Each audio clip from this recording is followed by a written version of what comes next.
Welcome my friends. तो आज हम बात करेंगे कि कैसे हमारा हार्ट और एंकाइलोजिंग स्पॉन्डिलाइटिस रिलेटेड है। मतलब अगर आपको एंकाइलोजिंग स्पॉन्डिलाइटिस या रूमेटॉइड अर्थराइटिस जैसी बीमारी है तो आपको हार्ट में भी उसका कुछ कॉम्प्लिकेशन हो सकता है। तो इस पे हम डिस्कस करेंगे आज। आगे बढ़ने से पहले मैं आपको ज़रूर रिक्वेस्ट करूंगा कि प्लीज़ आप हमारे चैनल को लाइक करें, सब्सक्राइब करें, क्योंकि हम ऐसी इंपॉर्टेंट चीज़ों के बारे में बात करते हैं जो आपकी बीमारी से बहुत रिलेटेड है, और हम आपको उसके बारे में नुस्खे भी बताते हैं कि कैसे इसको आप टेक केयर कर सकते हैं। सो आज हम बात करेंगे कि क्यों हमारा हार्ट और हमारी जो जोड़ों की बीमारी है वो कैसे रिलेटेड होती है। Okay, so let's proceed further. So आज मैं हार्ट के बारे में इसलिए बात कर रहा हूँ क्योंकि करीबन 6 साल पहले मेरे को एक हार्ट इशू हुआ था। एंड उस समय मैं रनिंग भी करता था, मैं अच्छी दवाइयाँ ले रहा था, अच्छी खुराक खा रहा था, मतलब अच्छा डाइट था मेरा। But even then I had a mild heart episode. In fact मैंने अपना हाफ मैराथन ख़त्म ही किया था। करीबन दिस इज 2016 में नवंबर की बात कर रहा हूँ। मैंने अपना हाफ मैराथन जो एयरटेल हाफ मैराथन होता है वो यूजली नवंबर में होता है, मैंने ख़त्म किया था। एंड मेरे को ये हार्ट प्रॉब्लम हुई जनवरी के फर्स्ट वीक में। So you can see there is not lot of gap. और मैं जबकि कॉन्स्टेंटली रनिंग करता हूँ, जॉगिंग करता हूँ, आप लोगों ने मेरे वीडियोस देखे हैं, तो आई वॉज वेरी सरप्राइज्ड कि ऐसा मेरे साथ क्यों हुआ। और फिर मैंने ऑल अलोंग जितने अब मैं काफ़ी एंकाइलोजिंग स्पॉन्डिलाइटिस और रूमेटॉइड अर्थराइटिस के पेशेंट्स के साथ काम कर रहा हूँ, फेलो वॉरियर्स हैं हम लोग, मैं उनके साथ काफ़ी काम कर चुका हूँ। मैंने एक पैटर्न देखा है कि ये हार्ट का इशू काफ़ी रिलेटेड होता है एंकाइलोजिंग स्पॉन्डिलाइटिस के पेशेंट्स के साथ। सो आइए आज हम डिस्कस करें इसके बारे में कि ये क्यों रिलेटेड है और कैसे रिलेटेड है।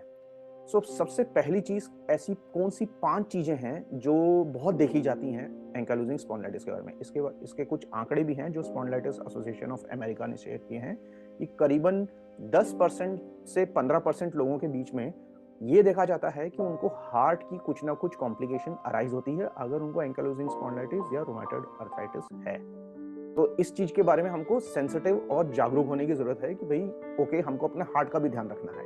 ओके, सो ऐसी कौन कौन सी चीजें कॉम्प्लिकेशंस हो सकती हैं। सबसे पहली चीज है आयोर्टाइटिस। ओके, सो आयोर्टाइटिस, आयोर्टा होता है हमारा हार्ट का मेन जो आर्टरी है उसको हम आयोर्टा कहते हैं, जैसे हार्ट को सप्लाई होता है ब्लड, उसमें इन्फ्लेमेशन हो जाती है। तो उसकी वजह से ब्लड ब्लड का आपको प्रॉब्लम हो सकती है, आपको पंपिंग में प्रॉब्लम हो सकती है, आपको हार्ट में ब्लड पहुंचता नहीं है। So that is the first thing, first बीमारी जिसके बारे में मैं आपको बता रहा हूँ वो है आयोर्टाइटिस। ओके, सेकंड होता है अरिदमिया। अरिदमिया होता है जब आपके हार्ट की बीटिंग का रिदम ओके ठीक ना हो, यानी कि या तो बहुत ज्यादा तेज बीट करना शुरू होता है, आपकी पल्स बहुत तेज होती है, या फिर आपकी पल्स बहुत स्लो होती है, और कभी कभी ये बीच में फ्लक्चुएट भी करती है, कभी तेज कभी ज्यादा। Okay, so this is called arrhythmia, यानी कि रिदम, जैसे नाम ही आपको सजेस्ट कर रहा होगा कि आपका हार्ट रिदम में बीट नहीं करता है। सो देखिए, मैं डॉक्टर तो हूं नहीं, मगर हाँ ये चीजें काफी कॉमन है और ये कॉमन नॉलेज है। आपको स्पॉन्डिलाइटिस एसोसिएशन ऑफ अमेरिका, मतलब उसके वेबसाइट पर भी आपको ये इंफॉर्मेशन मिलेगी। So there is nothing major I am telling you here, but yes, let us understand कि ऐसा हमारे हार्ट में और क्या क्या हो सकता है हमको। थर्ड चीज जो हमको हो सकती है वो है कि आपका हार्ट के अंदर पेन हो सकता है आपको। ओके, अब वो पेन जो होता है, वो आपको कार्डियोमायोपैथी की वजह से भी हो सकता है। कार्डियोमायोपैथी होता है जब आपका हार्ट काफी वीक हो जाता है। ओके, यानी कि ब्लड पंप नहीं कर पाता, वो हार्ट की मसल्स काफी वीक हो जाती हैं और वो ब्लड पंप नहीं कर पाता। तो इस समय आपको क्या होता है कि भाई आपको हार्ट में दर्द हो सकता है, आपको फटीग हो सकता है, आपको थकान हो सकती है, आपको आपके वॉल्व ठीक से पंप नहीं करेंगे तो आपको एक पेस मेकर लगाते हैं डॉक्टर, ताकि आपकी पंपिंग बनी रहे। तो ये हार्ट की मसल की वीकनेस हो सकती है। ठीक है, चौथी चीज जो हो सकती है वो है आइस्कीमिक हार्ट। आइस्कीमिक हार्ट होता है जो आपकी जो हार्ट की आर्टरीज हैं या हार्ट का जो वेन्स हैं उसमें ब्लड की सप्लाई कम हो जाती है। अब ये इसलिए हो सकता है कि आपकी आर्टरीज में कुछ चिकना जमा हो जाए, यानी कि भाई कोलेस्ट्रॉल की वजह से अब चिकना जमा हो जाए और ब्लड का प्रेशर धीमा हो जाता है, ब्लड का प्रेशर उतना बन नहीं पाता है, यानी कि प्रेशर बढ़ जाता है। सो अगर धीमा हो गया, ब्लड का फ्लो धीमा हो जाता है तो प्रेशर बढ़ जाता है, आपको हार्ट को ज्यादा दम लगाना पड़ता है for the same volume of blood. जितना वॉल्यूम आप पंप कर रहे हैं उतना वॉल्यूम पंप करने के लिए हार्ट को ज्यादा काम करना पड़ता है।